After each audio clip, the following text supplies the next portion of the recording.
full-bore PR machine going on, pushing various agendas and various ideologies. The progressive ideology, backed by billionaires, is being pushed very, very hard out there. Various nonprofit groups, various media platforms and outlets. Of course, they're politicians. There's a full-bore push out there also for the progressive Republicans who have access to these liberal outlets like the New York Times, Washington Post, Politico, not to really explain who they are, in fact, to conceal who they are, but mostly to trash conservatives. There's another push going on in this country, the nationalist populist push, an ideology that is very unclear in many respects because it often refers to itself as conservative. But if it's a true nationalist populist movement, much like the progressives of the late 1800s and early 1900s, it's less conservative and more progressive in the end. At least that's my take. But what isn't happening is a full-throated explanation and endorsement of constitutional conservatism. You're not going to hear it from the vast majority of politicians. You're not going to hear it from the vast majority of hosts on any cable network. You're not going to hear it from most radio talk show hosts. Many of them have already surrendered it.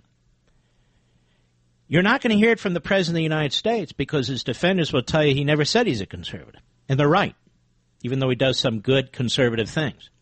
You're certainly not going to hear it from McConnell or Ryan or the rest of them. And much of Washington conservatism has fallen behind Trump because they want him to succeed, as do I. And they reject the attacks on him by the Democrats to try and destroy his presidency, as do I. However, accepting the fact that he's not a conservative, although he does some conservative things, accepting the fact that the Republican Party is no longer a conservative party, as Reagan left it, and accepting the fact that the progressive movement is riding high in all aspects of our society, well, I'm going to continue to push an even more focused, in a more focused way, conservatism, because to me, conservatism is nothing more than a representation of Americanism. And if we do not defend our founding principles, there is no other political element that will. There simply is no other political element that will. And what's interesting now is I'm finding some of the columnists, some of the hosts on TV and radio who back President Trump no matter what are now trashing conservatives.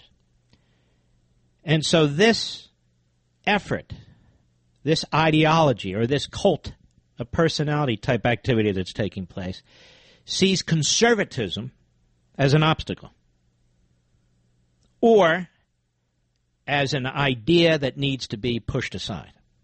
And we're going to need to fight over this. And that's a healthy thing.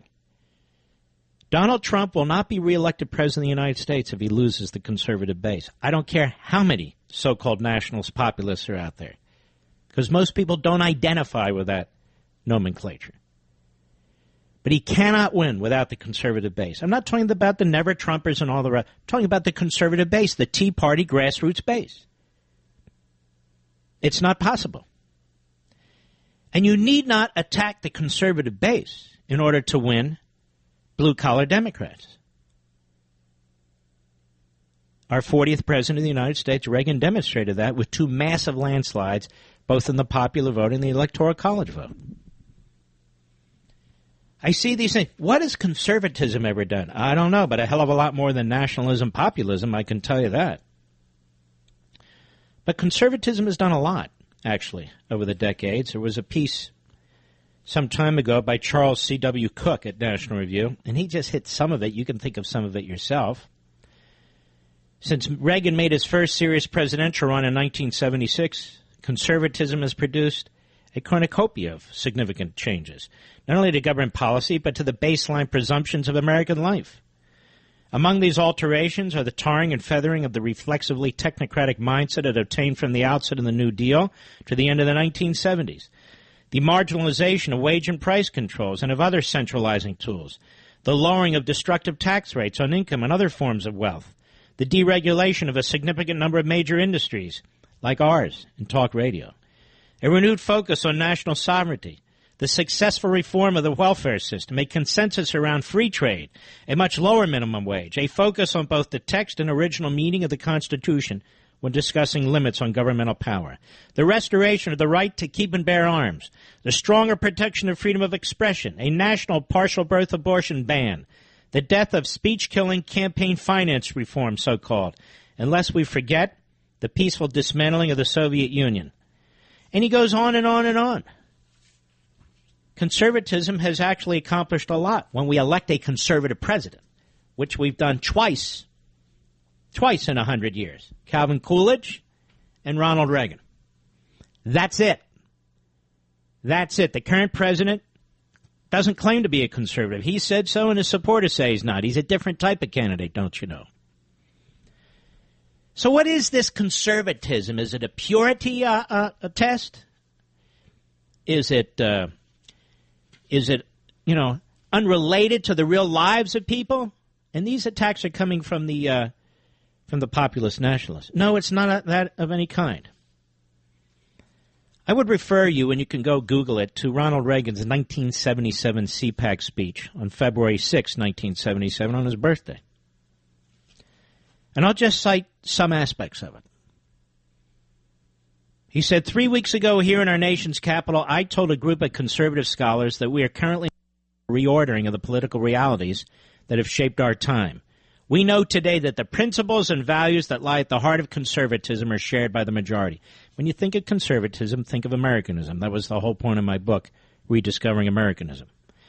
He said, despite what some in the press may say, we who are proud to call ourselves conservative are not a minority of a minority party. We are part of the great majority of Americans of both major parties and of most of the independents as well. And he cites a Harris poll and a Gallup poll.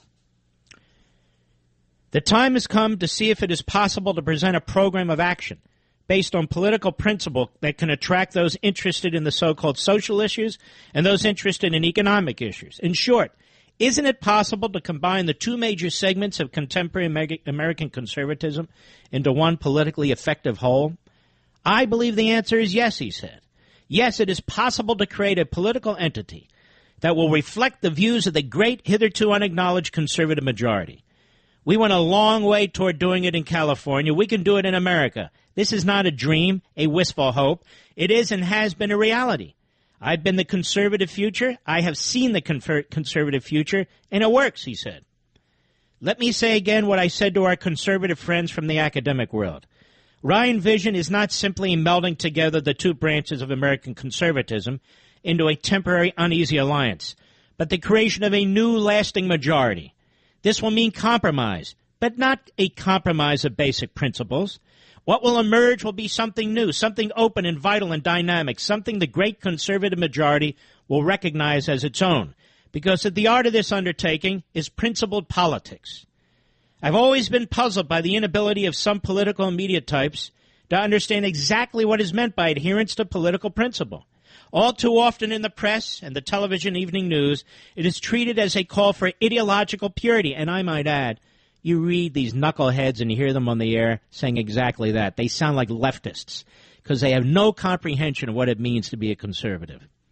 He said, whatever ideology may mean, and it seems to mean a variety of things depending upon who is using it, it always conjures up in the mind a picture of a rigid, irrational clinging to abstract theory in the face of reality.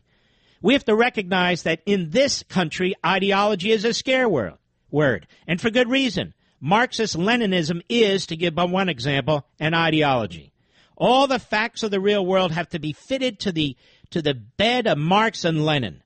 If the facts don't happen to fit the ideology, the facts are chopped off and discarded. I have said exactly the same thing. That's why we're not an ideology, we conservatives. We're a system based on human experience. He said, I consider this to be the complete opposite to principled conservatism. If there's any political viewpoint in this world which is free from slavish adherence to abstraction, it is American conservatism. When a conservative states that the free market is the best mechanism ever devised by the mind of man to meet material needs, he's merely stating what a careful examination of the real world has told him is the truth. When a conservative says that totalitarian communism is an absolute enemy of human freedom, he's not theorizing. He's reporting the ugly reality captured so unforgettably in the writings of Alexander Solzhenitsyn. When a conservative says it's bad for the government to spend more than it takes in, he's simply showing the same common sense that tells him to come in out from the rain. I can't read it all, but I'm bouncing around. He said when a conservative quotes Thomas Jefferson, that government that is closest to the people is best, is because he knows that Jefferson risked his life, his fortune, and his sacred honor to make certain that what he and his fellow patriots learned from experience was not crushed by an ideology of empire.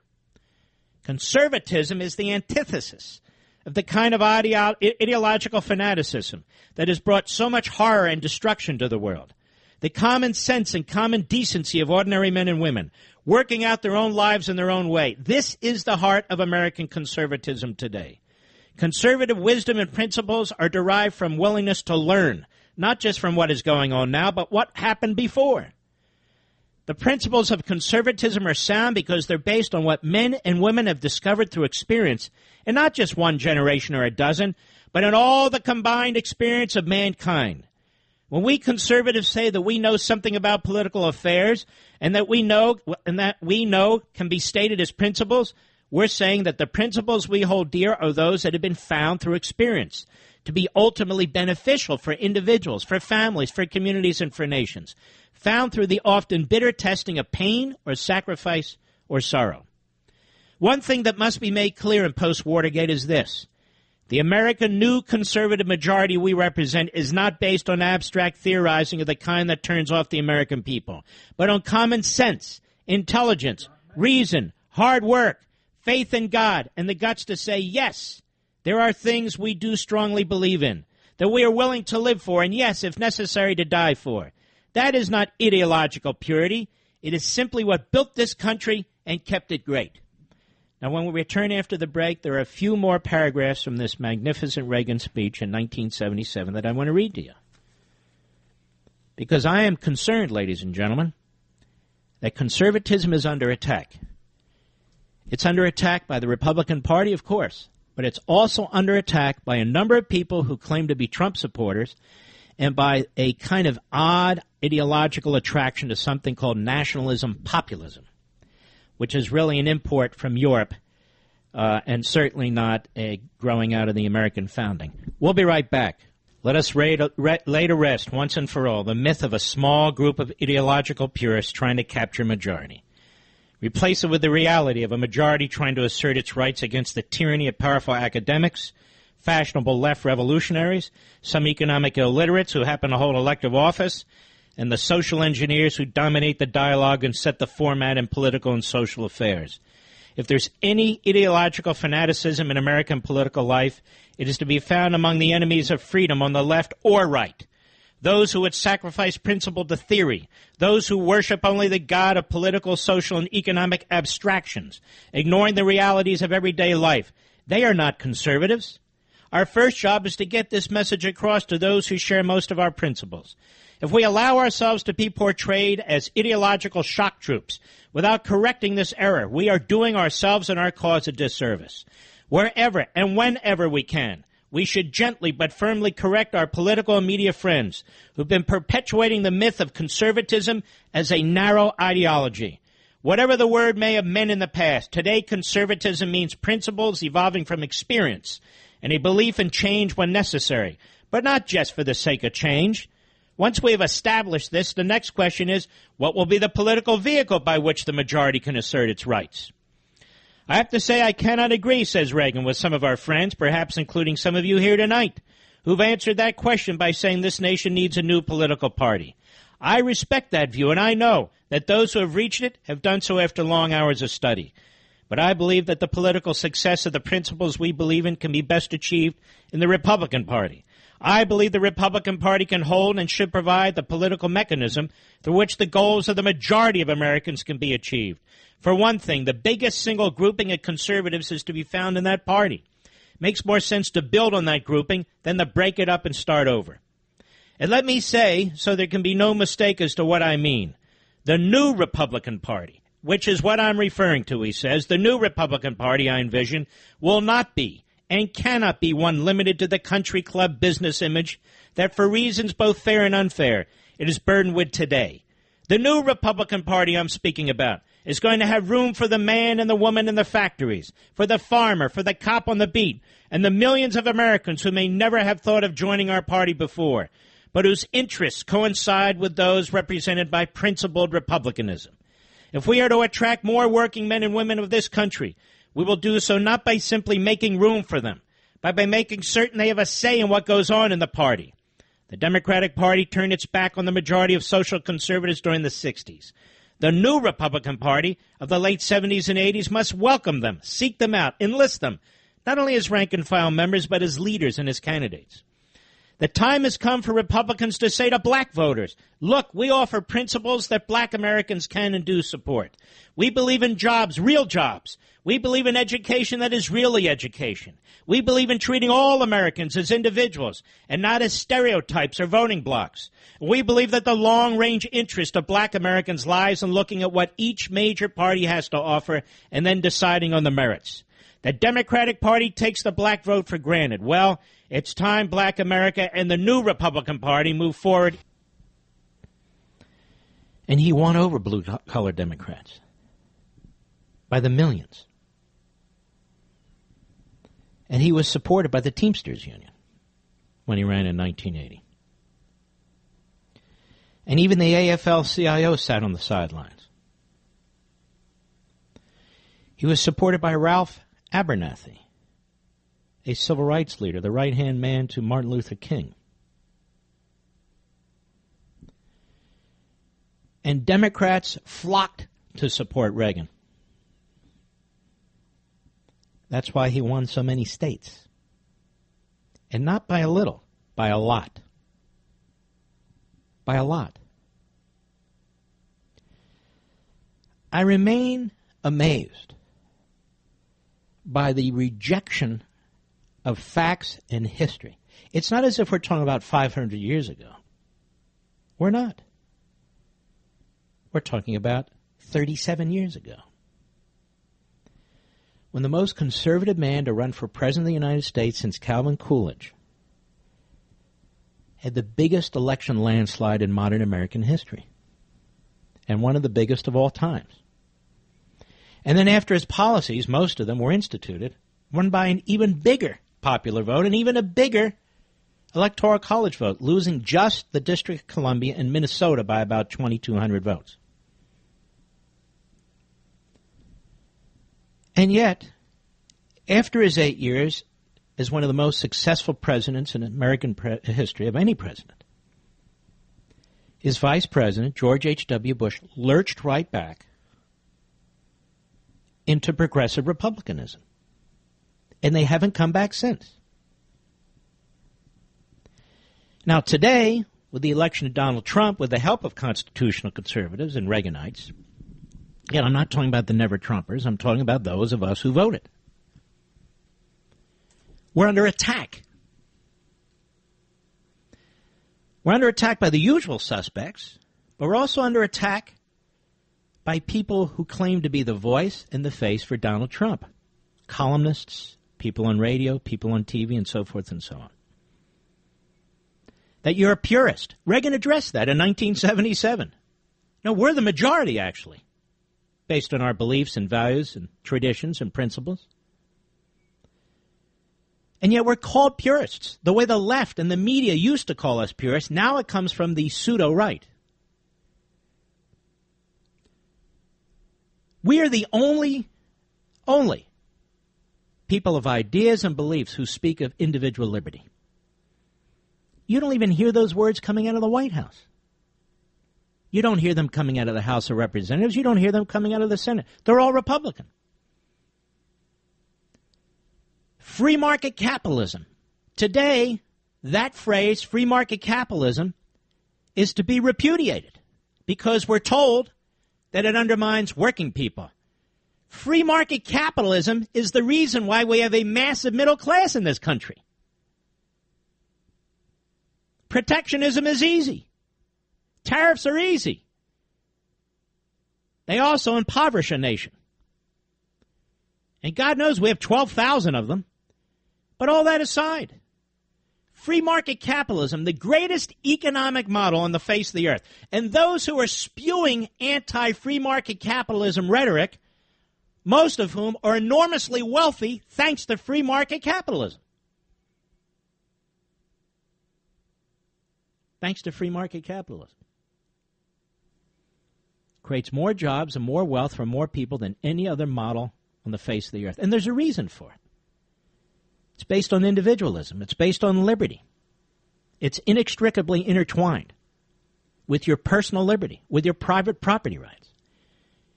We're the only people of principle and belief and tradition who speak of small constitutional government. We don't back massive infrastructure projects like this is another New Deal, like that worked, which it didn't. We don't back new entitlements like family leave. We don't back the creation of new bureaucracies run by more and more politicians telling us who can trade with whom and so forth unless it's a national security issue, in which case, absolutely. We don't trade away our technology, our material, and our know-how to nations that seek to blow us off the face of the earth or that collude with such nations. That's a national security issue. But in the main, these principles, these beliefs, these values, these are conservative principles, beliefs, and values. And we shouldn't be ashamed of them. And we should speak up about them. The Reagan Revolution brought us Reagan. The Tea Party Revolution brought us a Republican House, a Republican Senate, and a Republican President. These are grassroots revolutions. Nobody led them. Nobody hatched them in a townhouse or in a university classroom or in a campaign. You're not sitting around waiting for some person to tell you what to think and to give a nomenclature to your attitude. You're way ahead. You're at the beginning of the parade. This movement, this anti-establishment movement, began long before the Republicans took the House, long before the Republicans took the Senate, long before Donald Trump decided he was a Republican. It began with you. This spontaneous uprising, civil, lawful uprising. And it's been percolating for years, was percolating for years even before the Tea Party movement. The Republican Party rejected the most successful, the most popular president in modern history and lurched back into progressivism, which is where it is today. McConnell, Lamar Alexander, John Cornyn, John Thune, all the usual faces and voices that you see on cable, network, and satellite TV. That's who they are.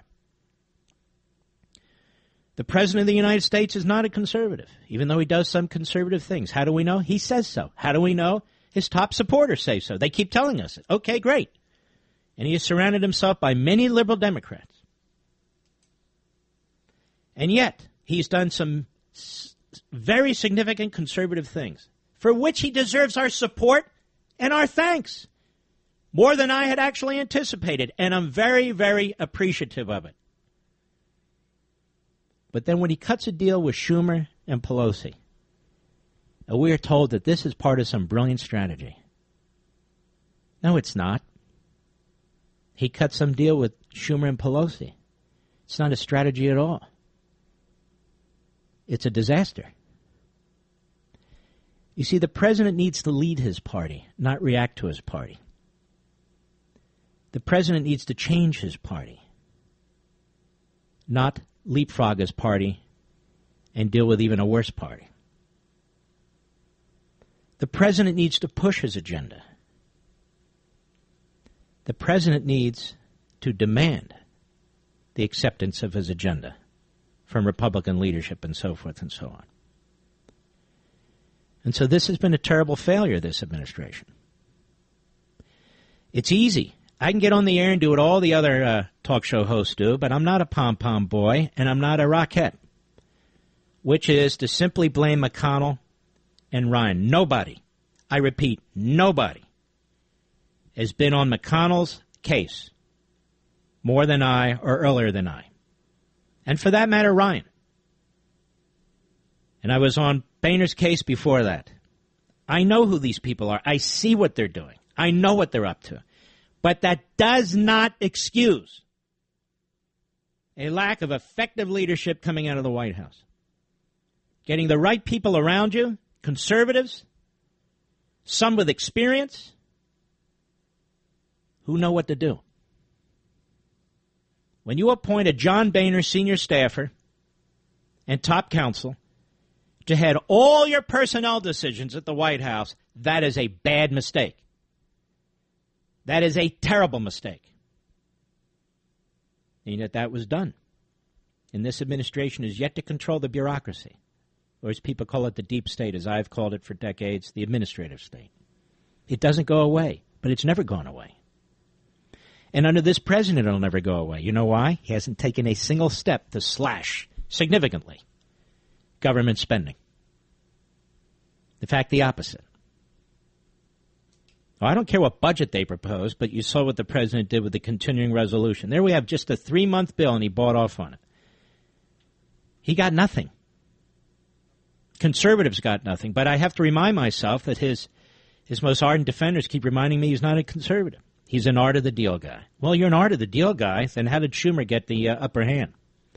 If you're the art of the deal guy, how was it that McConnell and Ryan continue to get away with what they get away with? Folks, I call them as I see them. And I'm not going to surrender my deeply held beliefs that I hold in my heart and soul and in my mind over any single politician. I defend this president to the hilt. When he's unjustly under attack, when they seek to push him out of office in a silent coup, when they seek to eviscerate him and his family, there is no more aggressive defender than I. But if you're going to lurch left, and if his defenders are going to start trashing conservatism, that is Americanism, while claiming they want to make America great again, well, I draw a line there, a red line, which I intend to defend. We conservatives, we apologize too much. We're too defensive. We've got a blitzkrieg going on from the west, from the east, and from the north. We're okay on the south. And we need to defend ourselves, and the way we defend ourselves is standing up with pride, looking at our true record when we actually have a president in office, explaining that we're the ones who've been fighting the establishment and the insiders for decades. We're not Johnny or Sally come lately on this. We're the ones that spawned the Tea Party movement. We're the ones that spawned the Reagan Revolution. And we're the ones who will spawn the next great movement, the Article 5 Convention of States movement, which has as its purpose to truly restore our republic. I'll be right back. That is for 31-year-olds and under, brought here through no fault of their own. So it's even worse, you see, what's happening than a lack of conservative principles or values or beliefs, which the top supporters to Trump have told us he's never been a conservative. They actually celebrate that. So what is it exactly? What is it? Just shoot from the hip? Shoot from the hip? And what is the basis on shooting from the hip? Well, the Republicans are blocking. Okay, great. Got it. Understand it. And that also goes to the White House lack of leadership. Okay, we talked about that. But what is the basis for shooting from the hip? Just to make a deal with the devil in the case of Schumer? Look, any idiot Republican president can make a deal with Schumer. Just give him what he wants. He'll come into the Oval Office with his snake oil. He'll give us that creepy smile that he has, like he's some guy standing in a corner with a raincoat. And then the cornrows on his forehead. Yeah, I got it. Anyway, he sits there. Sure, you can cut a deal with Schumer. Any Republican cut a deal with Schumer. Just give him what he wants, which apparently is what's happening. But the Republican Congress is blocking him. Well, who controls the Republican Party? You need to change the Republican Party. You're in charge of the Republican Party. You're the leader of the Republican Party. Do something about it. No, you don't understand, Mark. This is playing chess. You're playing checkers. Okay, got it. Got it. So if Jeb Bush did this, as I said, 2 nights ago? Last week? That would be okay? No, it wouldn't. Can somebody tell me the difference between Jeb Bush's position on DACA and Donald Trump's position on DACA? Can somebody tell me the difference? There is no difference. You know, between your work grind and grueling schedule, it's easy to forget about the little things. But whether it's an out-of-the-blue gesture or just because, surprise. It doesn't take a lot to make your friend or loved one's day brighter with 1-800-Flowers.com. Nothing tops the excitement of a 1-800-Flowers bouquet, particularly when people don't expect it. And right now, when you order a dozen multicolored roses for only $29.99, 1-800-Flowers will give you another dozen, plus a vase, absolutely free. Got that? That's a big deal. This beautiful bouquet of 2 dozen roses in a rainbow of colors will leave your loved one stunned without spending a fortune. It's the best of both worlds. These gorgeous roses from 1-800-Flowers are picked at their peak and shipped overnight to ensure freshness. So when it comes to life's most important moments, only trust 1-800-Flowers. To order a dozen multicolored roses plus an extra bouquet and a vase for just $29.99. That's right, $29.99.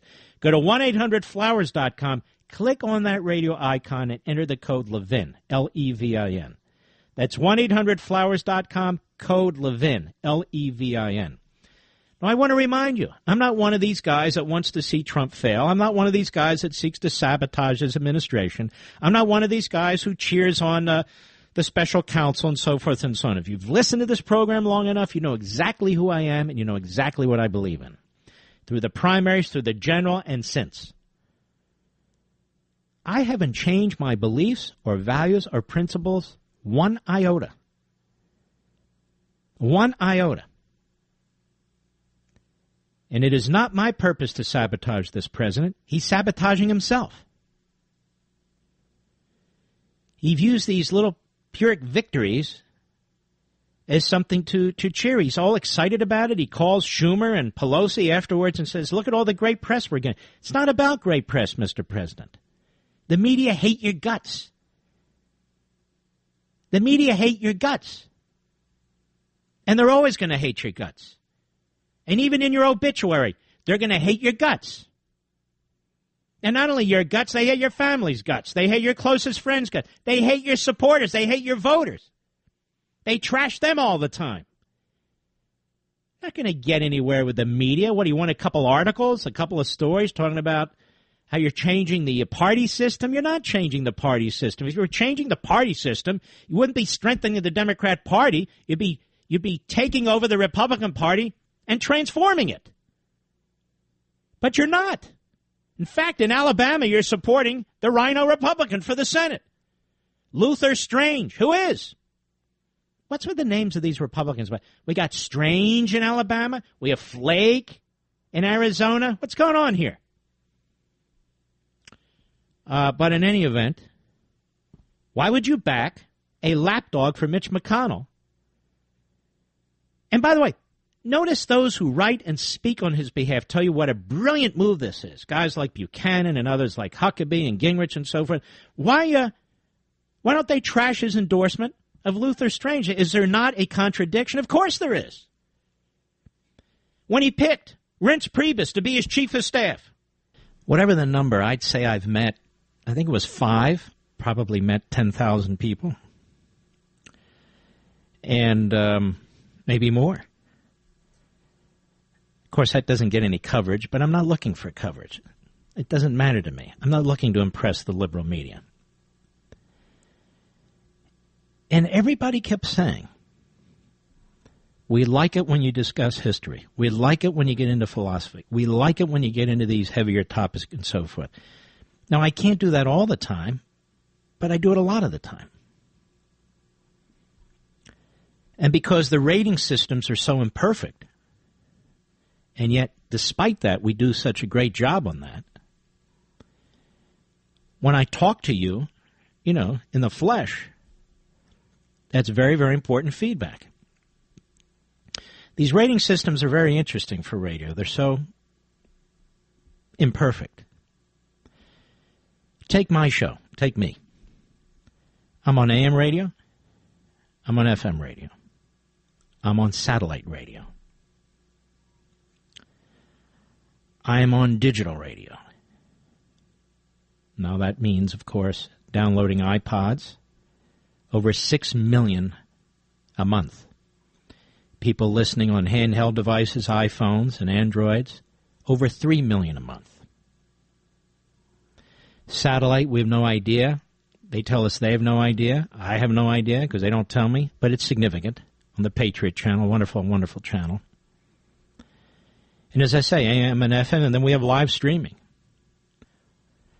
Notice, in each instance,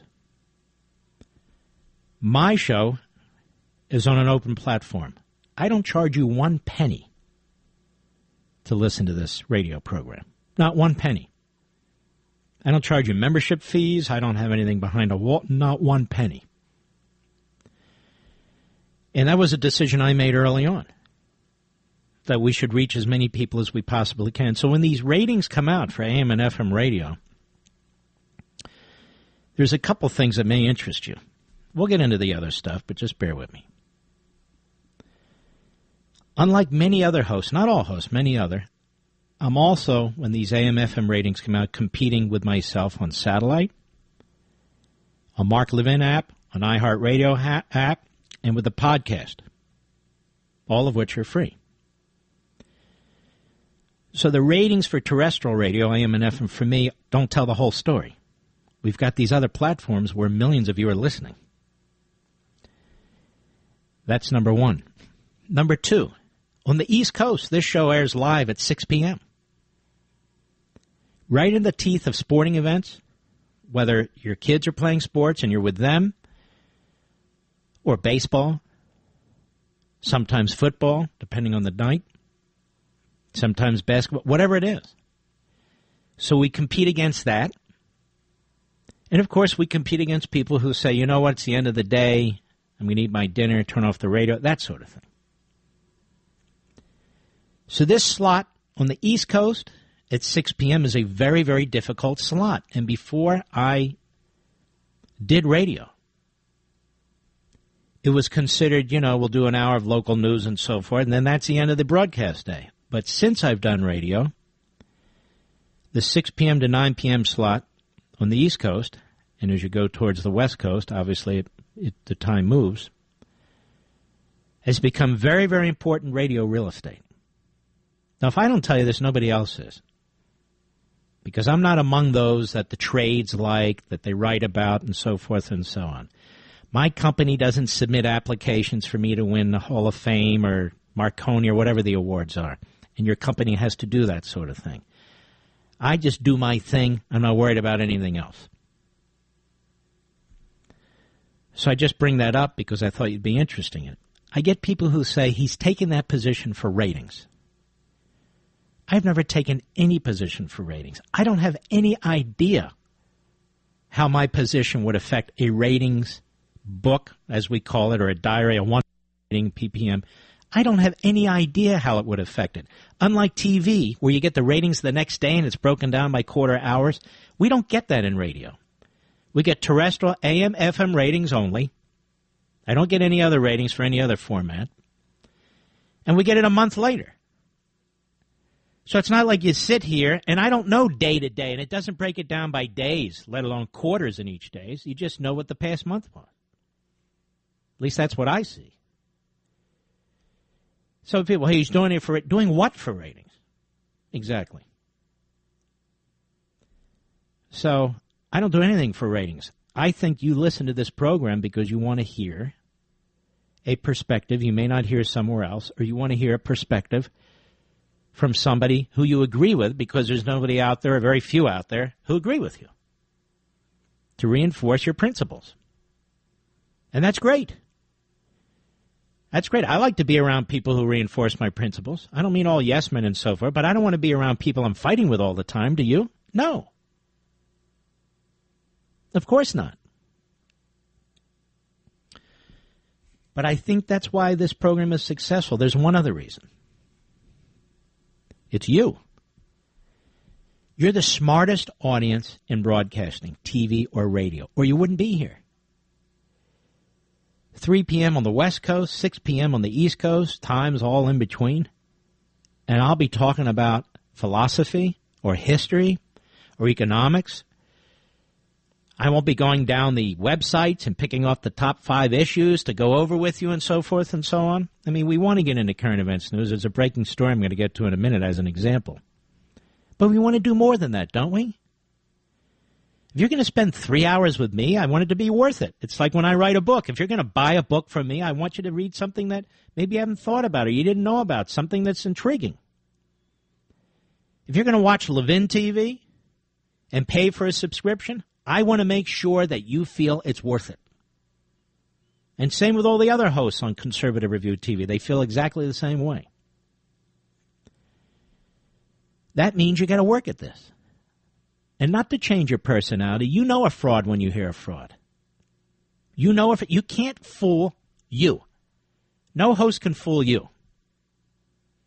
They need to respect you, which I do. I do. Without you, there is no show. All right, what's the breaking story? It's breaking to a point. I mean, I'll explain a little background here. Justices allow Trump administration ban on most refugees, the Washington Compost, citing the Associated Press. The Supreme Court is allowing the Trump administration to maintain its restrictive policy on refugees. The justices today, actually about 45 minutes ago, agreed to an administration request to block a lower court ruling that would have eased the refugee ban and allowed up to 24,000 refugees to enter the country before the end of October. The order was not the court's last word on the travel policy that Trump first rolled out in January. The justices are scheduled to hear arguments on October 10 on the legality of the bans on travelers from 6 mostly Muslim countries and refugees anywhere in the world.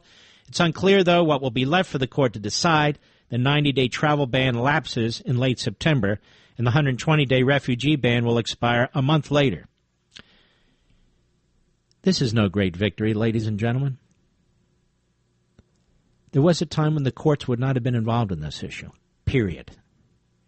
And because we have radical leftists, mostly appointed by Barack Milhouse Benito Obama, to the federal courts, who are now appointed for life, but who do not conduct themselves as judges, objective when it comes to the law, objective when it comes to the facts, but they view themselves as masterminds in black robes. That's what judicial activists are. But for them, this wouldn't have to be at the Supreme Court. The rulings against the Trump administration and the president with respect to these travel bans, with respect to these refugee bans, are extraordinary. Are way off the radar. Way off the radar.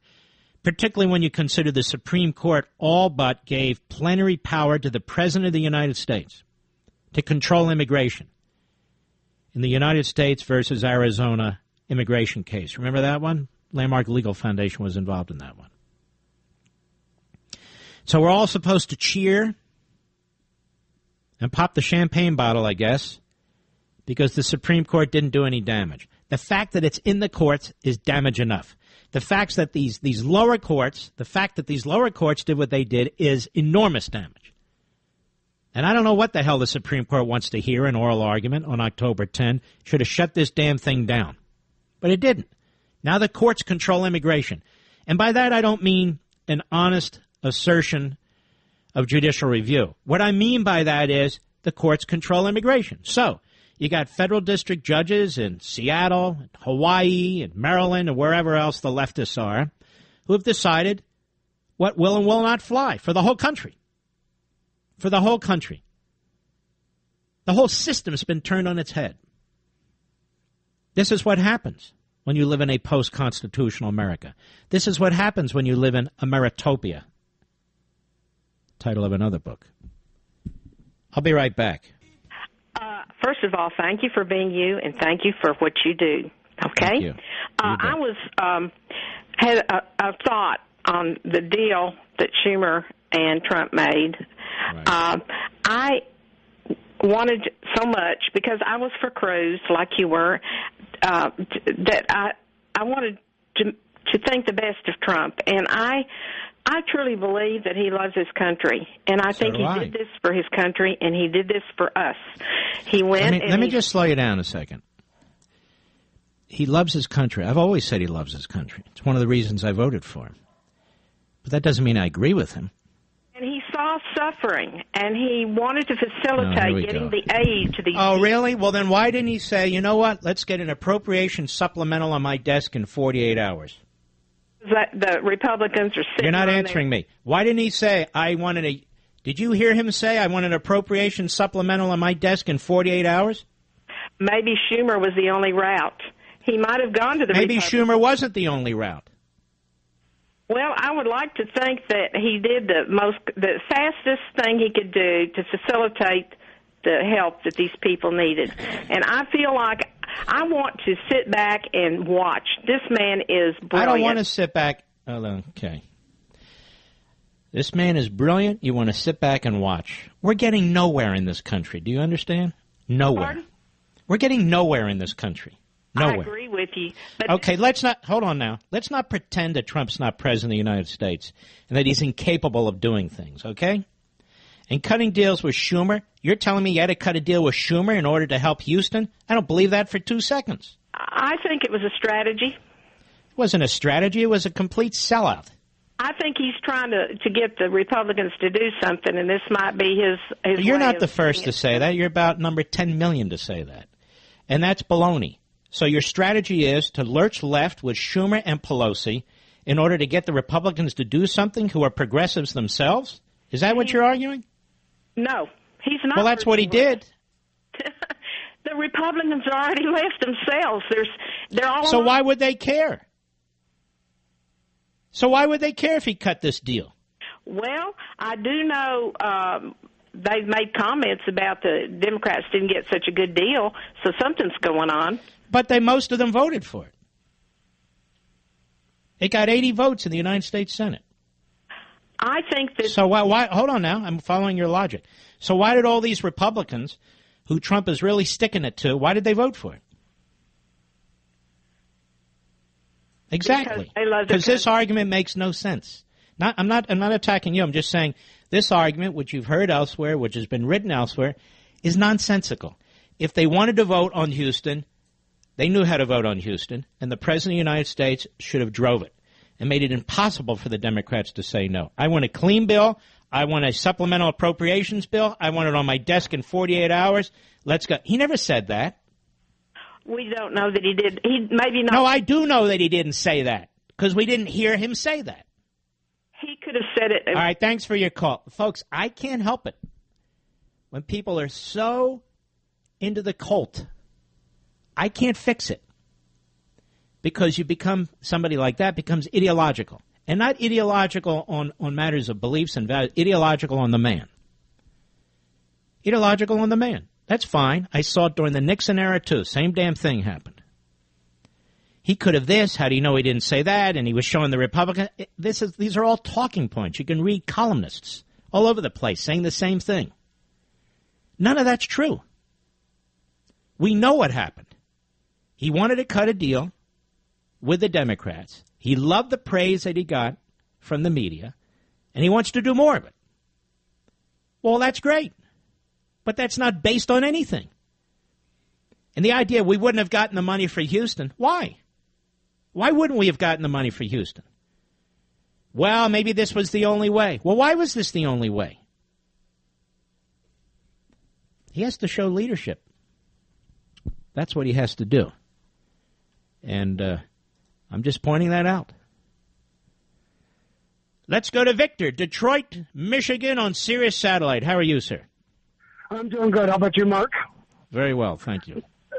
Good. You know, my comment is I'm so tired of listening to everybody giving Trump an excuse. Well, did you hear the last caller? Sorry? Did you hear the last caller? Yeah, and I'm tired of it.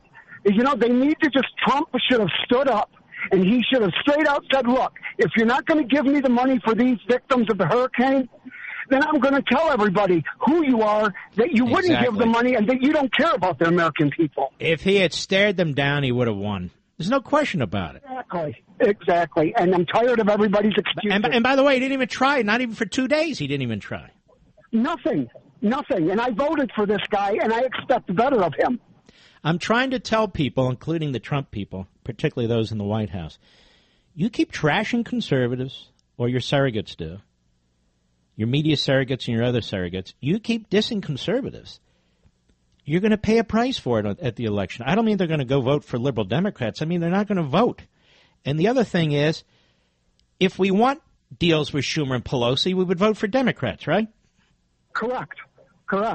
Okay. Well, we don't want deals with Schumer and Pelosi. And if the Republican leadership is so ineffectual and we lose, repeal of Obamacare such as it was a ridiculous repeal. It wasn't really repeal. But even that vote by 2 or 3 votes, that calls into question all the Republican leadership, doesn't it? No. It does to me. Yeah, I'm tired of the excuses, too. You and I, we are prepared to defend the president to the hilt when he's, when they're trying to eviscerate him, destroy him, undermine him, when they're trying to block his fairly conservative agenda. But when he's cutting deals with Schumer and Pelosi that he doesn't have to cut, that's a whole other story. There's a huge misconception surrounding the United States Concealed Carry Association right now, and I need to clear things up. You do not need your CCW permit to be protected. Whenever you carry your gun or keep it under lock and key at your home, you still need self-defense insurance. Remember the story about Buddy, the Army vet, who was arrested on his own property just for defending his family? If you're still thinking that you'll be declared the good guy when an attack happens in your home, you're leaving your family vulnerable. There will always be an investigation, and that means bail money and lawyer fees your family shouldn't have to pay. Now, the good news? Well, the good news is you can shield yourself immediately with a USCCA membership. Activate today and you'll get a $75 range bag completely free. Let me repeat that. Activate today, you'll get a $75 range bag completely free. And I'm talking high quality and limited edition range bag. But you have to hurry. There's only a limited amount, and they're going very fast, so please act now. Hurry over to defendthem.com and secure your free range bag. That's defendthem.com, defendthem.com. Get your free range bag and get protection. It's a wonderful organization. It really is. All right. It seems like Bill Ayers has endorsed the Antifa terrorist movement. No surprise there, but as I recall, that was Barack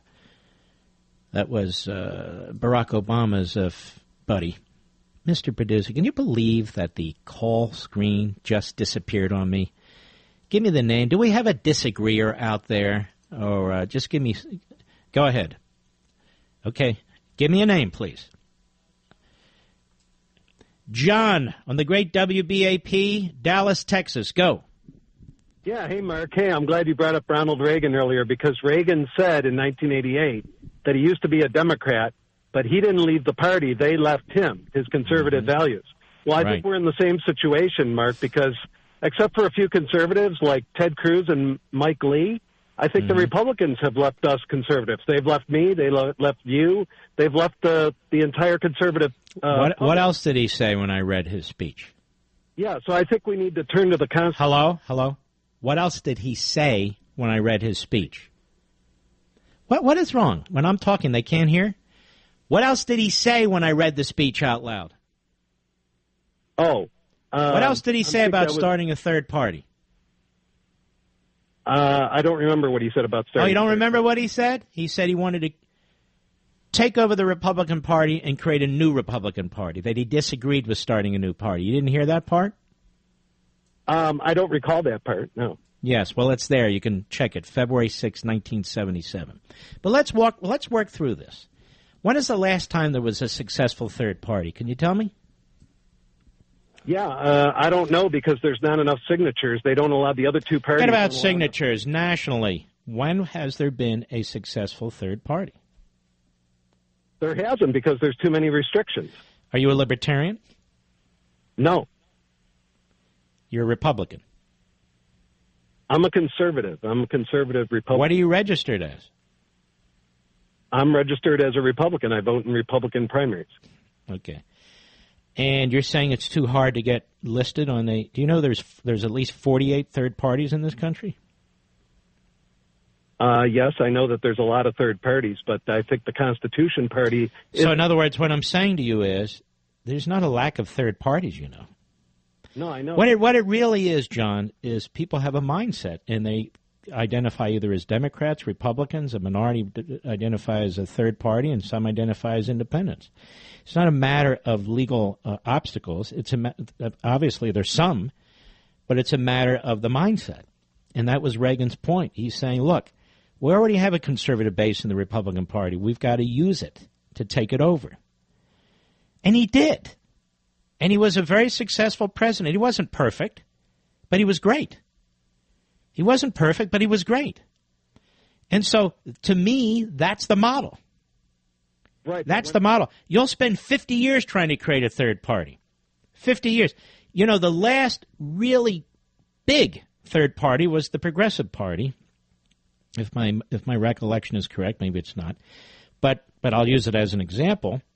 And, of course, Woodrow Wilson came in first, Theodore Roosevelt came in second, and Howard Taft came in third. And we got Woodrow Wilson. Are you there? Right. Yes, I'm there. So tell me how the math on this would work. The Democrats remain united, and the Republican Party has a percentage that splits off to the, let's say, the John Party. Your name's John. Whatever you want to call it. So how do we win? Which was Reagan's point. You can spend all your time doing that, or we can take this institution that belongs to us anyway and take it back, which is what he did. Right, but do you think another person has... But which Trump is not doing. But is another person able to take it back like Reagan did? Well, we got to find them and promote them. That's and true. fight for them. It's not simple. I'm all for that, Mark. Well, I'm all for it, too, so help us find them, but it's not my responsibility. Right. I know. All right, I'm just walking you through it because people say, hey, let's go third party. You know, people say, and you, Levin, you're a sellout. You always go Republican. I'm trying to figure out how this will work. So I'm better if I say, all right, I'm backing the Constitution Party and Ernie Grabotsky, who's running for it. And I bring, let's say, 4 million people with me. And Bernie Sanders is elected president, or Elizabeth Warren, or Kamala Harris, or one of them. But at least I didn't vote for her. At least I... Well, you know, but my kids and my grandkids have to deal with that. Right. All right, John, thanks for your call. Let us continue. All right, let us go to Andy, Hayden, Idaho, Sirius Satellite. How are you? I'm good. How are you? Very well, thank you.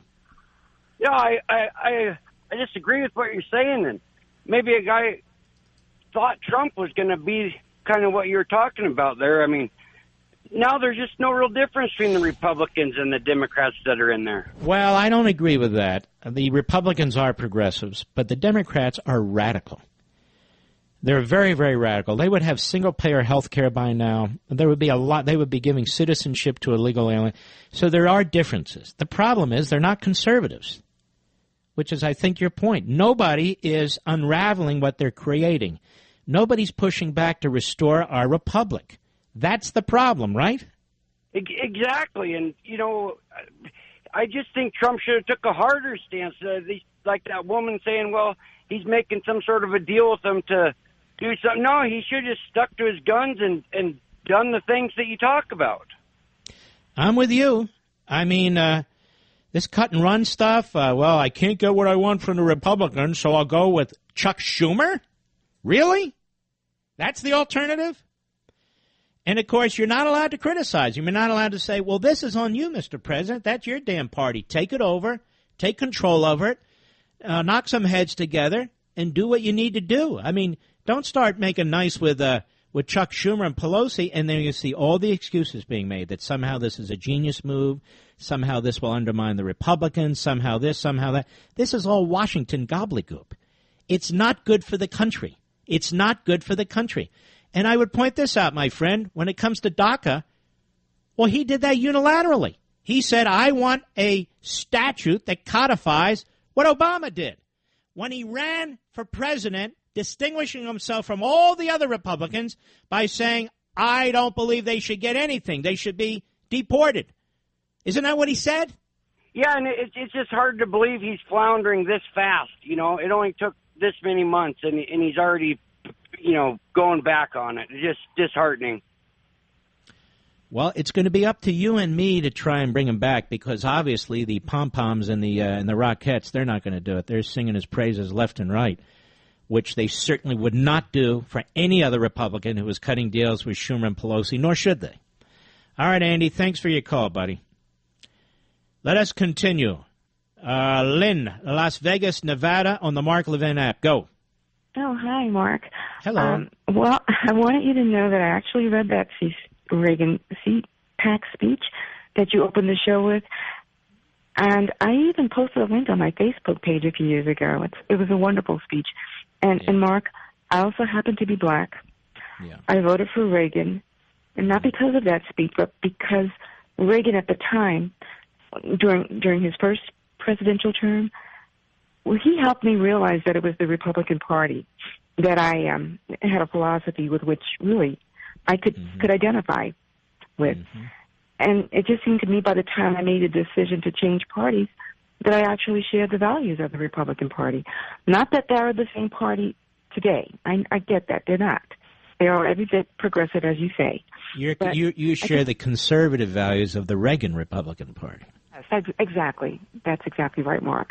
Mm-hmm. I just wasn't convinced that Republicans, and I'm still not, was a party of the few and the privileged, that country club image, the fat cats, racist at heart. I never bought into that. I really never was convinced of that. And I see it every day to day that they're not. Republicans are not like that. I know many Republicans that are white and that don't have a racist bone in their bodies. And so that doesn't wash with me. And let's see, what else did I want to say to you? Oh, I saw the interview. I saw the C-SPAN interview. Oh. I thought you were great. I thought you were scholarly. By the way, I had a horrible cold. I don't know if you could tell, but I appreciate that. Couldn't tell. I thought you were scholarly. Your voice sounded great. Yeah. You were confident and very handsome. Oh, my goodness. I have your new book, and I know you had encouraged us to read the book before the interview, which I admit I hadn't done, but I'm reading it now. Slowly, very slowly, because it's not an easy read. It's a heavy book. To be focused. Yeah, I have to be focused. And then just one last thing, Mark. I'm a huge fan of yours, by the way, and I'm just so glad I got a chance to say hi to you and to talk. Anyway, I know that you grew up with the Motown sound, and you've always liked R&B music. Yeah. Well, you might remember the well-known Philly DJ named Georgie Woods. Oh, yeah. That was my father. That was your father? Yes. Can you believe that? Yep, my father, the late Georgie Woods. How wonderful. Yeah. Well, it's a pleasure. Call again, okay? That's really cool. Okay, Mom, take good care. And don't forget the sound of Philadelphia now. Yes. There was that, too. The sound All right. Mm-hmm. Okay. God bless you. What an honor. Thank you very much. It's a small world, after all, as I say. It really is. Yeah, I've been a big fan of Motown since I was a teenager. I love it. Love it. R&B, too. Love it. Just do. I like all kinds of music, but that's sort of my zone right there. Isn't it, Mr. Producer? Aren't I always sending you those songs saying, add this one, add this one? All right, folks, I'll be right back. I know you value the Constitution and the rights it secures, but we really need to know the basics, don't we? We can't really celebrate something if we don't understand why we're supposed to celebrate it. And that's part of the problem in this country. But Hillsdale College wants you to know the foundations of your freedoms. So Hillsdale has brought back for a limited time their free online course, Introduction to the Constitution. You can take the course at your own pace, in the comfort of your own home, or with family, friends, even your book club or small group. Each lesson is under 15 minutes long. And now you can download a free course companion booklet that includes discussion questions for hosting your own Constitution study group. This is a college, ladies and gentlemen, that is reaching outside the classroom to us, to the entire nation. This is remarkable, what Hillsdale College does. And you can get it all at Hillsdale College. Go to levinforhillsdale.com, Levin for Hillsdale.com. The course and study guide are free. They're offered as part of Hillsdale's mission to educate Americans nationwide for liberty. And by the way, they don't get any government money to do this. They don't take any government money at all. At all. It's all private. Now, once you register, you can watch the lessons anytime you want. So sign up now in honor of Constitution Day. Pursue truth, defend liberty with Hillsdale College. Sign up while you still can. Go to levinforhillsdale.com. That's Levin for Hillsdale.com. Hillsdale College has been with us a very, very long time. We were the first.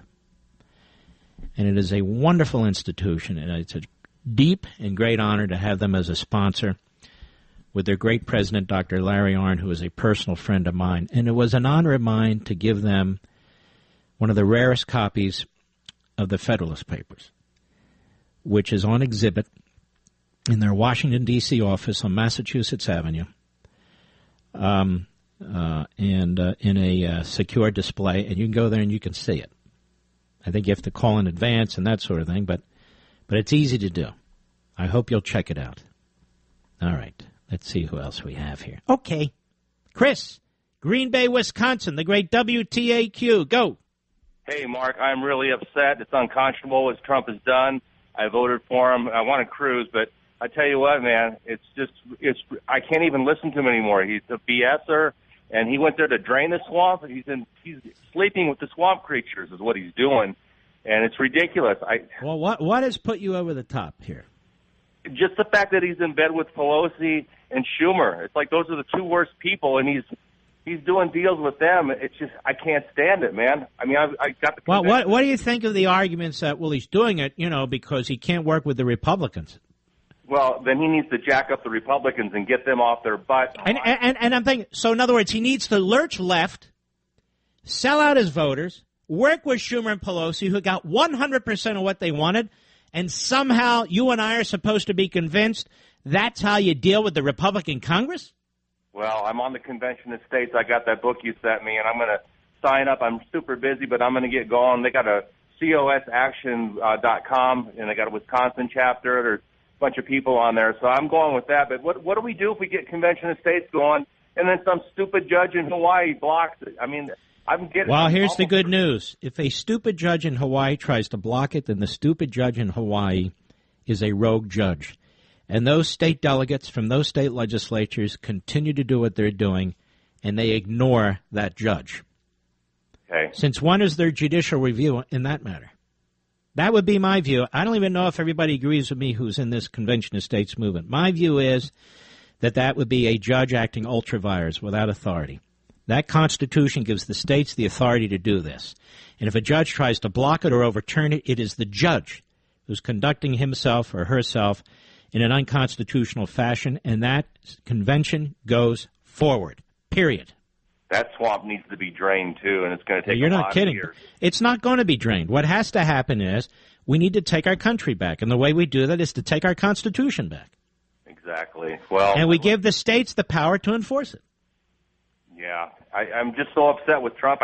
He was talking the other day on some radio show. I had to turn it off. It's like, okay, now what are you going to lie to me about? It's just ridiculous. It's so corrupt. It's scary what's going on, and you got these... I don't care about her book. I'll let everybody else play those clips. But here she is talking about Convention of States. Now, she's heard about it. And she's worried about it. Cut 9, go. I think Trump, left to his own devices, unchecked, would become even more authoritarian than he has tried to be. Also, remember, the right wing, aided and funded by Mercers, Koch brothers, etc., is very serious about calling a constitutional convention. All right, let's stop there. I know nothing of the Mercers and Koch brothers getting involved in the Convention of States. Maybe they have, maybe they haven't. I'm not aware of it. I certainly have never talked to any of them personally, indirectly, by any form or means when I wrote my book, The Liberty Amendments. And this is how it works. So now I have to defend the Mercers and the Koch brothers when I don't even know the Mercers or the Koch brothers. I think I met Charles Koch many years ago when they had me speak at their events, and I never heard from them since, at one of their events, about my book, Liberty and Tyranny. But that said, I don't know them. I don't deal with them. And it's not about me anyway. I'm just pointing out when I wrote the Liberty Amendments, they had no say in anything. So the fact that you have a movement afoot with millions and millions of people in the grassroots supporting it, now it's bought off and paid for by billionaires. Quite precious coming from her. That's number one. Number two, it's not a constitutional convention. It's a convention of the states. That's what the Constitution calls it. A convention of the states. To amend the Constitution. So, just as 2/3 of the House and Senate can propose amendments for ratification to state legislatures or state conventions, requiring 38 now to ratify, states can get together and propose amendments to all the rest of the states, including themselves, all 50 states, where, again, they need 38 state legislatures or state conventions to ratify. So rather than Congress making the proposals, because Congress won't make proposals to control Congress, the states make proposals to control Congress and the presidency and the courts and the bureaucracy. There's no other way. There is no other way, as you are experiencing, as you see. And the fact that we have a Republican House, Republican Senate, Republican President should underscore the point that this is not going to fly. They couldn't even repeal Obamacare. They're all pointing fingers at each other. And they lie about what they promise, all the branches. So this is the only way to restore the Republic, and it's the way that the framers presented it in the Constitution under Article 5. And for the life of me, these pseudo-conservatives and others who reject this, who fearmonger, are incomprehensible. Absolutely incomprehensible. They'll go on and talk about and write about federalism and the 10th Amendment and how they're strict constructionists or textualists or whatever. But when it comes to this amendment, they're no better than the left. This process, that is, Article 5, they write it right out of the Constitution because they don't agree with it. In the end, they're not very conservative, now are they? They're not constitutionalists. Let's continue with Hillary. Go ahead. They need 34 states. Last I checked, they were like at 28, 29. Let me stop. This is incorrect. This is the balanced budget amendment guys who've run off with their own convention of states, saying that they have 28 or 29 over the past decades and so forth and so on. I'm not interested in purely a balanced budget amendment. That doesn't fix a damn thing. You need to control spending. You need to control taxes. Yes, you eventually need to balance the budget, but you need to control the debt. Balancing the budget in and of itself is not enough. Even more, we need term limits for members of Congress. We need term limits for Supreme Court justices. Even more, we need to control the bureaucracy and the regulations that the bureaucracy kicks out with a process, among others, that I propose to control it, and on and on and on. It's not enough to just, we're going to balance the budget. Well, that's great, but it's not enough. It doesn't address the fundamentals, the problems that have been enshrined in our system and have uprooted our constitutional system. Go ahead. Their gerrymandering is to control state legislatures, elect Republican governors, and to call... All right, stop. How do you gerrymander to elect Republican governors? Governors run in the entire state. So how do you gerrymander to elect Republican governors? It's not possible. It's irrational. But let's hear her conspiracy. Go on.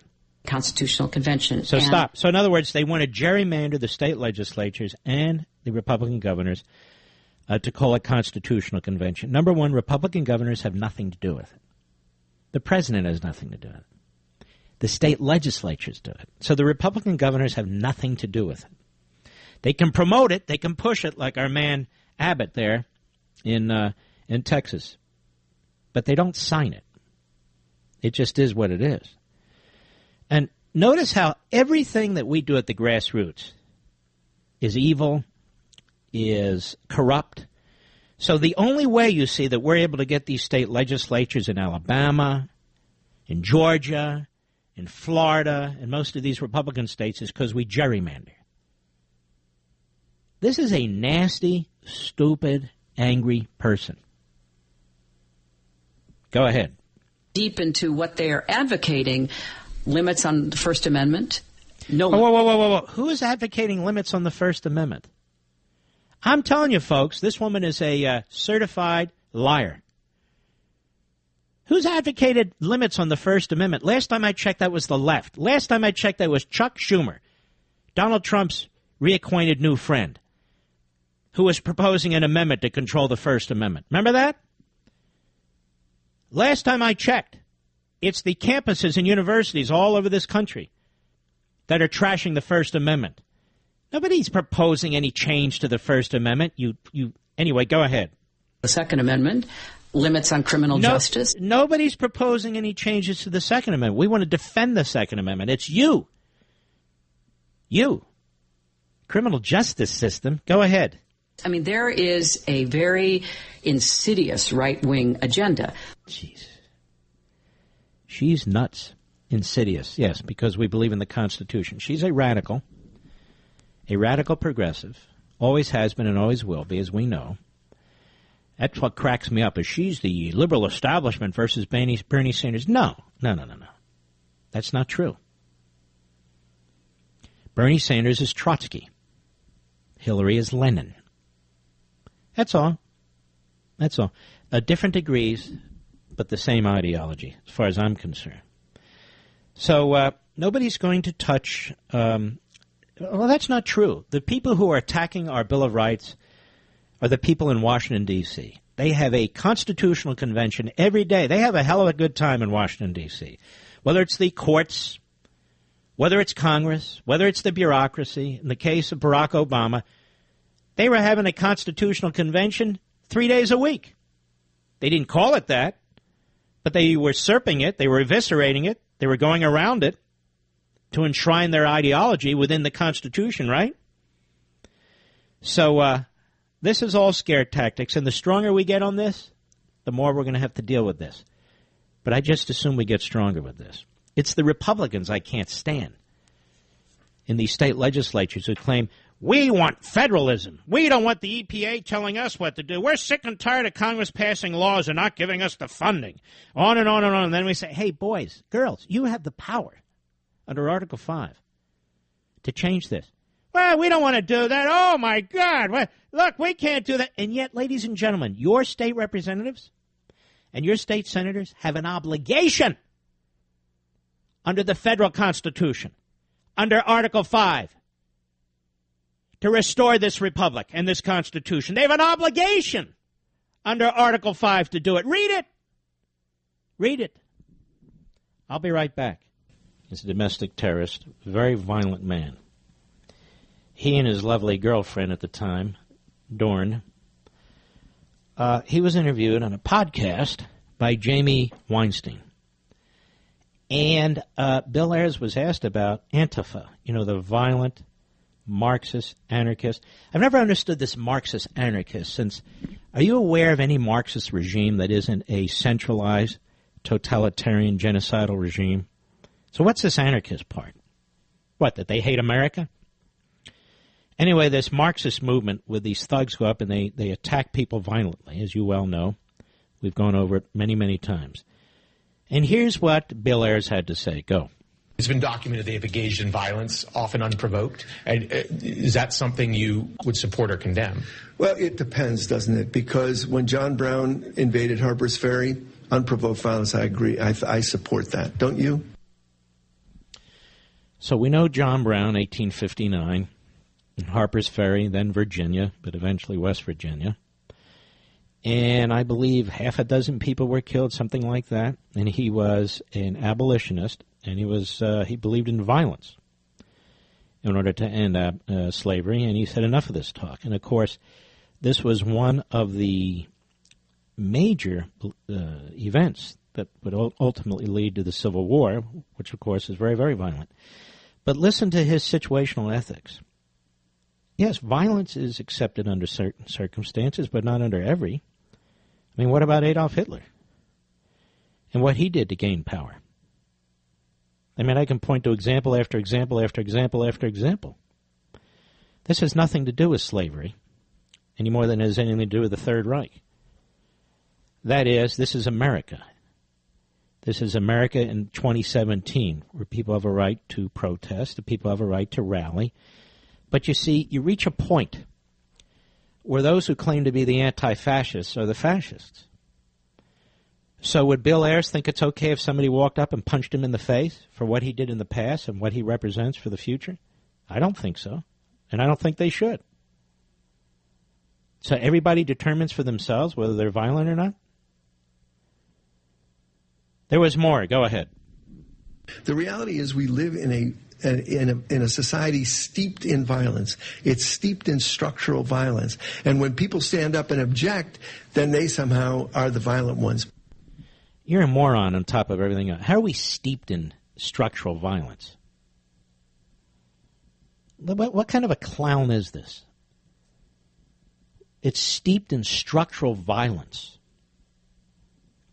Yes, by the left for the most part, as far as I know, but we're steeped in structural violence? Just truly pathetic.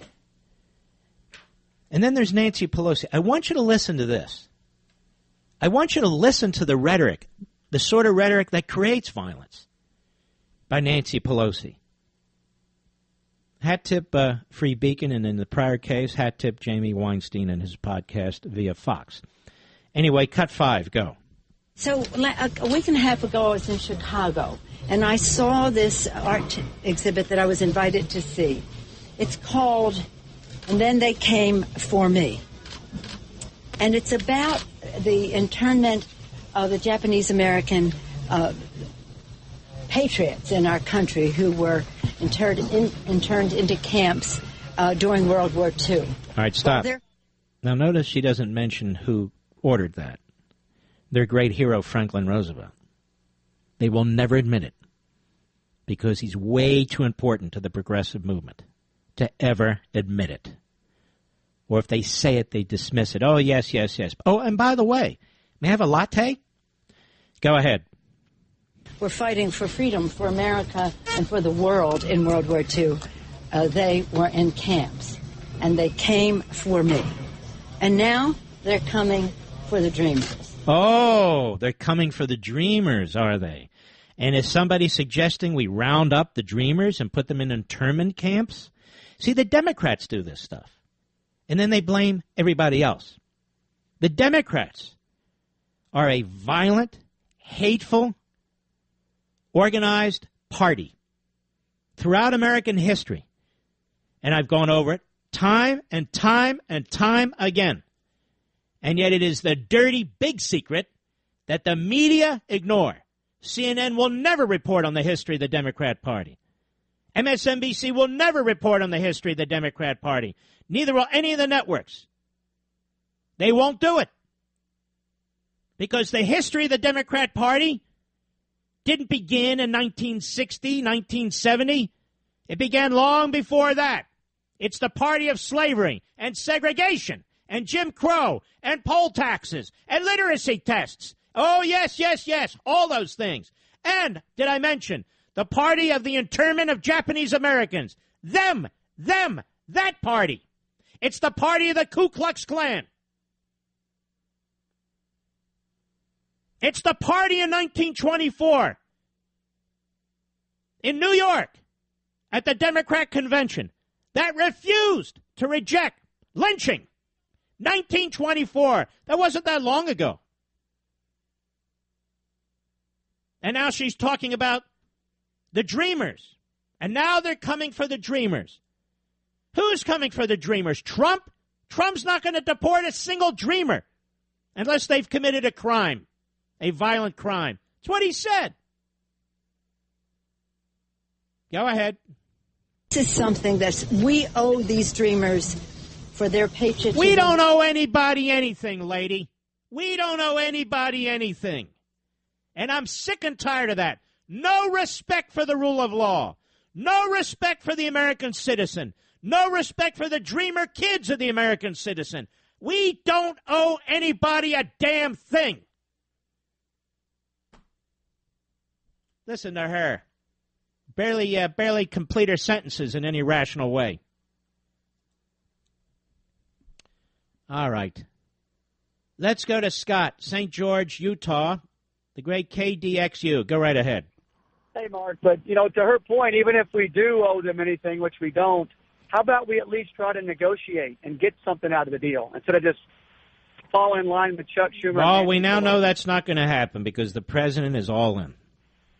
And my point to you is, a long time ago, Mark, you mentioned back during the primary that these pom-pom waivers and boys in tights and pseudo-conservatives, boys and girls both, that they're not doing him any favors. This was long before he got the nomination and just shortly thereafter. Not doing him any favors, that every time he came out and spoke in ways that were not conservative, they just cheered him along as though he's a genius businessman, and nobody ever called him to task. To stalk folks back, their back taxes. Well, the New York Times called them out for bullying tactics, like demanding you ask your boss for a loan to pay your taxes or load up your credit cards or take out a second mortgage. If you owe back taxes, or if the IRS says you owe back taxes, don't be bullied. Don't take on the IRS alone. Call my friends at Optima Tax Relief. They'll step between you and the IRS and solve those tax problems that keep you up at night. And ask Optima about the Fresh Start initiative. The IRS is offering it right now. It could save thousands, even tens of thousands. And nobody knows it better than Optima Tax Relief. You know they're A-plus rated from the Better Business Bureau. They've resolved over $500 million in tax debt for their clients. And by the way, your consultation, it's free and it's confidential. Let me repeat. When you call them for an initial consultation, it is free and it's confidential. So check them out. They're professional, they're experts, they have the background and the experience to help you. Call 800-499-6300. 800-499-6300. 800-499-6300. Now, there's other services, but they're not Optima Tax Relief, which has been around for a good while, highly rated, highly regarded, highly respected. So if you're under these circumstances, I know you're stressing out, just give them a call. Like I said, your consultation is free and confidential. That's 800-499-6300, 800-499-6300. Now, there are reasons, of course, to defend Trump and to be furious with what's taking place against him. Our friends at the Media Research Center have done a rather thorough study. The broadcast network evening newscasts remain as hostile as ever to Trump. Since Inauguration Day, Media Research Center analysts have reviewed every mention of President Trump and top administration officials in ABC's World News Tonight, the CBS Evening News, and NBC News Nightly News, including weekends. As of August 31, coverage of the administration has totaled nearly 74 hours. That's 4,418 minutes of airtime, or about 39% of all evening news coverage. That's astonishing. Now, for comparison purposes, coverage of the Obama administration in all of 2015 and 2016 totaled 59 hours, or roughly 10% of the available broadcast time. In other words, Trump has already received more coverage in his first 224 days in office than Obama received in his final 2 years as president. Analyzing the network's spin makes it clear that the goal of all this heavy coverage is not to promote the president, but to punish him. In June, July, and August, broadcast evening news coverage of Trump was 91% negative, worse than the astounding 89% spin we calculated during the first 3 months of the administration, usually a traditional honeymoon period for new presidents. So the media are out to destroy Trump. There's no question about this. And virtually all of the media. There's a few safe harbors, but not many. Virtually all the media are out to destroy Trump. And it is an endless drumbeat. And I think in part that's why he's looking for these deals, even with radical kooks like Schumer and Pelosi. It's wearing them down, these attacks, as you might imagine, any human being. But still, you got to stand up against it. Jeff, Hayward, California, the great KSFO. How are you, sir? I'm pretty good, Mark. How are you doing? Very well, thank you. Well, I just wanted to kind of give a message about how we're failing, I feel like, America's youth. I'm only 28 years old. I'm in grad school right now at USF, and I'm just sort of disillusioned with how the Republican Party, a party that my whole family is part of, we believe in Reagan, how everything that they want to stand for never seems to get accomplished, yet the Democrats always get their vision across. If you look at how we've abandoned our principles, namely the Constitution, I cannot believe how far we've strayed from that that beautiful legal text where all of our freedoms are founded on. The Republican Party needs to get back to principles, because if we stray from the Constitution, we can kiss this country goodbye. With the way the Democrats are going. Well, what do we do if the majority leader has no significant principles? The speaker is prepared to throw his principles out the window, principles he used to have to be speaker. And the President of the United States prides himself, and his supporters pride themselves on not being conservative. What do we do? In my honest opinion, I think we need to look at ourselves first. Because these people are in office because ultimately we elected them. I know, but you know what? Many of us have looked at ourselves, particularly in this audience, and they have voted for people who've made promises to them, and they have followed the process that the Constitution provides, and it's not working.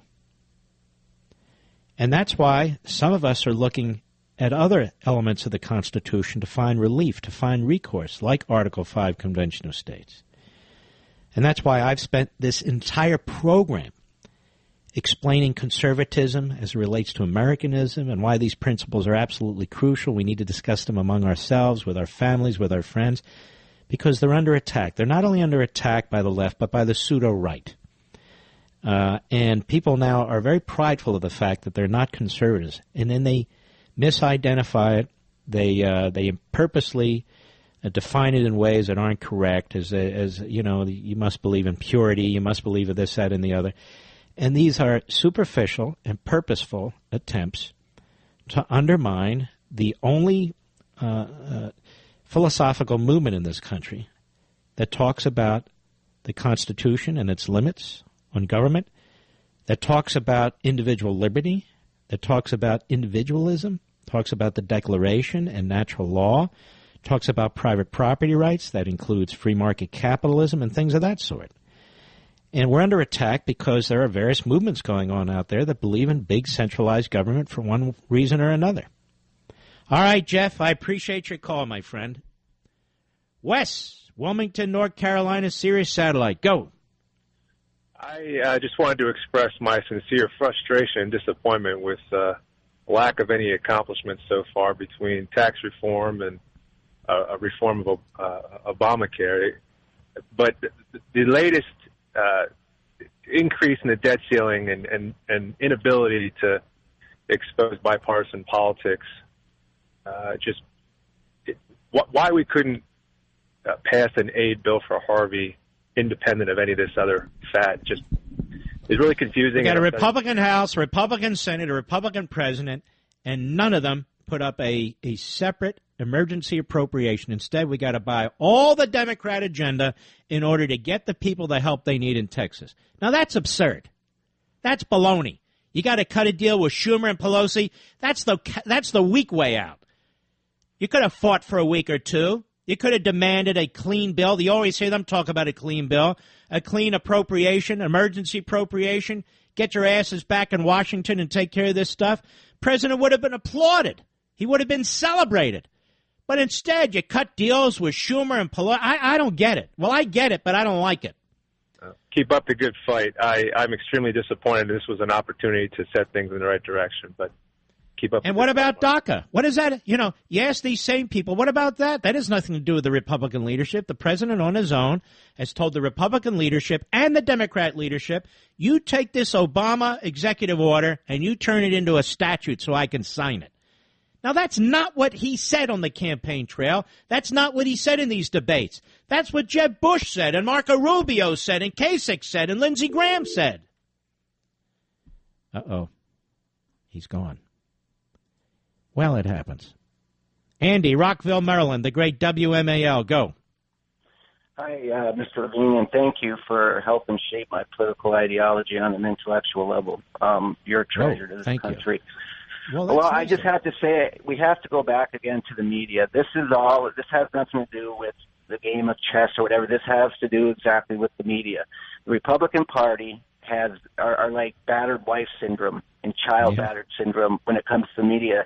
They get beat down. But I thought Trump, that's one of the reasons I supported him, not in the primary, but in the general. I thought, okay, we got a guy that's going to fight back. So that's what has to happen. In order for us to get the media to report fairly and everything, we have to fight back. And they had a chance to do it.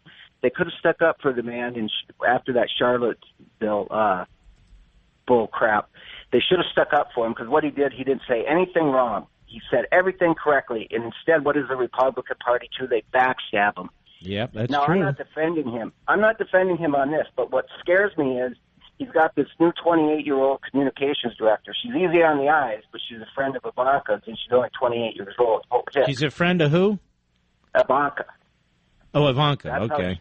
That's how she got into the Trump family, and now she's communications director, and she's only 28 years old.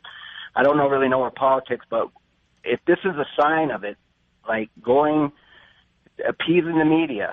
Let's do it this way. Where are the constitutional conservatives, the Reaganites, if you will, in this administration? Are they? I'm talking about on the policy side. Are there any in the upper senior circles? Not that I'm aware of, Mr. Levin, and that just baffles my mind also. Where are they? Who's he talking to? I mean, when it comes to conservative issues, he's talking to Ted Cruz, he's talking to Mike Lee. It just it boggles the mind. But going back to my media, what they're doing right now, the media, maybe they'll give him a little leeway, because they've been looking for ways to separate his base from him from the beginning, and this might just do it. If he tries to appease the media and the Democrats in order to get good press, that's one way he's going to. And then it's not going to matter, because a couple months before the next election, the congressional election, they're just going to bury him again. I mean, like you said earlier, they hate him. They hate his guts. They hate us, But if they play along nicely with him, that's exactly what they'll do. Well, I would encourage the president and his senior staff to take a look at the Nixon administration.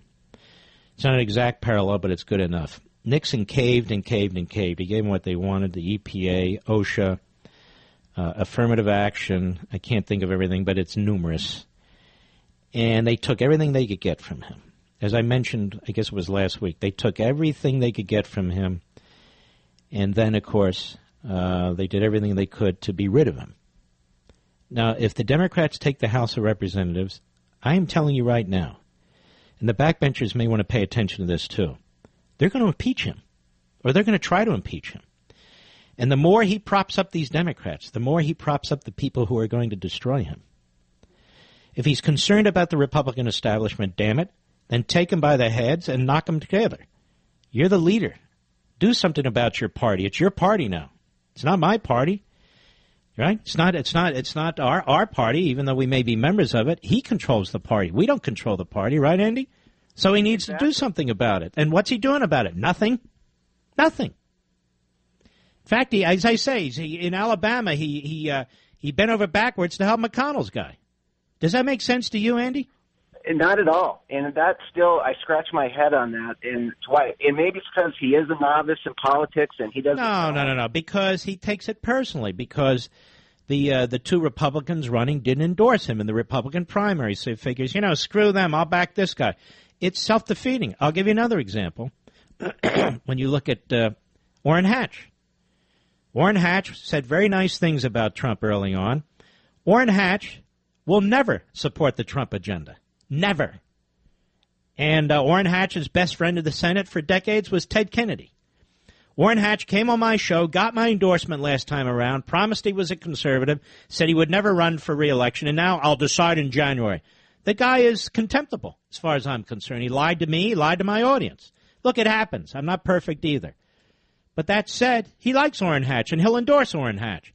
Now, that's not how you make changes. The problem is, if you're not a conservative, if you don't have a cerebral or at least an instinctive feeling for what's right and wrong as a matter of principle, and you're willing to cut deals with Schumer, you're willing to see this Luther Strange guy, you're willing to back Hatch, well, then you're not going to get too far unless you lurch left. And that's the problem. Andy, great call. I appreciate it. I'll be right back. Time doesn't stand still, so don't waste another minute. Join AMAC right now. AMAC is the Association of Mature American Citizens. It is the leading conservative voice for Americans age 50 and up. And they are resolved to continue their mission to restore America's moral compass, to make America a better place for our children, and to save America from liberal ideology. Are you 50 or up? I am. I'm going to be 60 in a week or so. And as an AMAC member, I'm a member You'll also gain access to a variety of exclusive benefits and discounts that'll help you save money, from car insurance and Medicare plans to discounts on hotels and car rentals and more. AMAC is the organization to join. A voice for conservatives in Washington, exceptional discounts and benefits. What's not to love about that? I want you to check them out. I'm quite serious. If you're 50 or older, join AMAC right now. Just go to their website, www.amac.us. That's www.amac.us. Or they have a toll-free number. You can call them at 888-262-2006. That's 888-262-2006. The Association of Mature American Citizens. The benefits are great, but the cause is even greater. Join AMAC today, and I'm telling you, they are a patriotic organization. It's not like the AARP. If you're a member, get rid of that. It's AMAC. It's the conservative alternative. They are a conservative, pro-American organization that works to promote our agenda on Capitol Hill and elsewhere. And they have outstanding discounts and benefits for you as well. It's perfect. It really is. It's perfect for people 50 and over.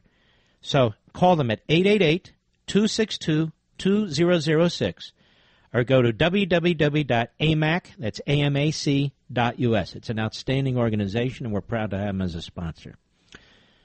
All right, as we're coming to the closing of the program, it went very quickly, I thought. By the way, do you think I enjoy having to call out the president from my perspective or our perspective? I don't enjoy it for 1 second. On the other hand, we have to have integrity, right? We have to be true to ourselves. And so that's what we're doing, and that's who we are. And I think that's why you're in the audience, and I'm blessed to have you. All right, let's go to Mike, Independence, Missouri, the great KCMO. Go.